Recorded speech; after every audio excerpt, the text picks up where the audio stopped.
రేపు తెలంగాణ కేబినెట్ భేటీ ఉంది. చరిత్రలో తొలిసారి హైదరాబాద్ బయట రాష్ట్ర ప్రభుత్వం కేబినెట్ భేటీ నిర్వహిస్తోంది.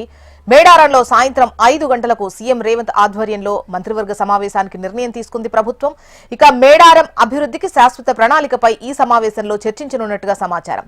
మున్సిపల్ ఎన్నికల రిజర్వేషన్లు, ఎన్నికల నిర్వహణపై చర్చించడంతో పాటు జిల్లాల పునర్విభజనపై జ్యుడిషియల్ కమిషన్ ఏర్పాటుకు కేబినెట్ ఆమోదం తెలిపే అవకాశం ఉంది. కృష్ణా గోదావరి నదీ జలాలు, ప్రాజెక్టులు, కాళేశ్వరం బ్యారేజ్ల పునర్నిర్మాణంపై కేబినెట్లో చర్చించనున్నారు.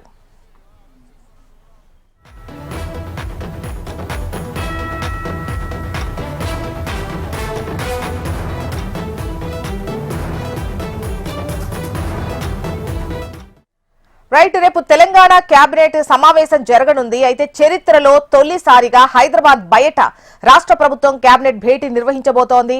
మేడారంలో సాయంత్రం 5 గంటలకు సీఎం రేవంత్ రెడ్డి ఆధ్వర్యంలో మంత్రివర్గ సమావేశం ఉంది.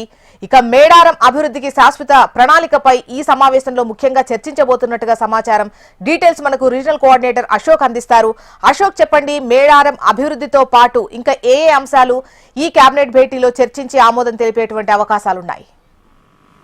జోష్ట, మనం చూస్తాం, తెలంగాణ రాష్ట్రం ఏర్పాటైన తర్వాత తొలిసారిగా దేశంలో ఎక్కడ లేని విధంగా తొలిసారిగా రాష్ట్ర రాజధాని బయట కేబినెట్ సమావేశం జరుగుతుంది. అది కూడా మేడారం, ప్రముఖ గిరిజన జాతరగా పేరున్నటువంటి మేడారంలో రేపు సాయంత్రం 5 గంటలకు సీఎం రేవంత్ రెడ్డి అధ్యక్షతన కేబినెట్ సమావేశం జరుగుతుంది. రేపు ఉదయం ఆయన ఖమ్మం జిల్లాలో పాలేరు నియోజకవర్గంతో పాటు ఖమ్మంలో సిపిఐ బహిరంగ సభలో పాల్గొని అటు నుంచి నేరుగా మేడారంకు 4 గంటలకు చేరుకుంటారు. 5 గంటలకు ఏదైతే కేబినెట్ సమావేశం జరుగుతుంది, దీనికి సంబంధించి మంత్రి సీతక్క అన్ని ఏర్పాట్లు చేశారు. దాదాపు సీఎం రేవంత్ రెడ్డితో పాటు అందరు మంత్రులంతా వస్తున్నారు. శ్రీధర్ బాబు మాత్రం ఇవాళ దావోస్ వెళ్తున్నారు. మిగతా మంత్రివర్గం అంతా కూడా మేడారంకు రేపు ఉదయం చేరుకుంటారు.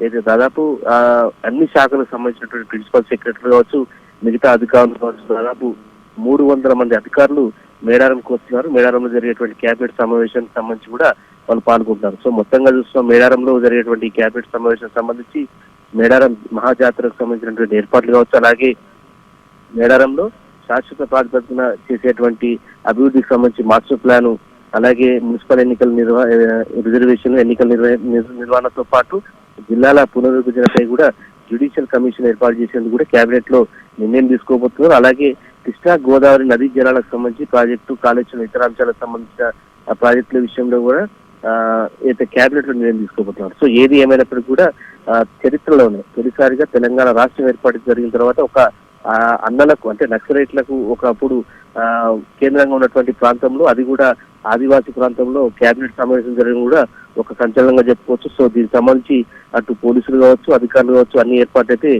చేస్తున్నారు. జోష్ట. రైట్ అశోక్.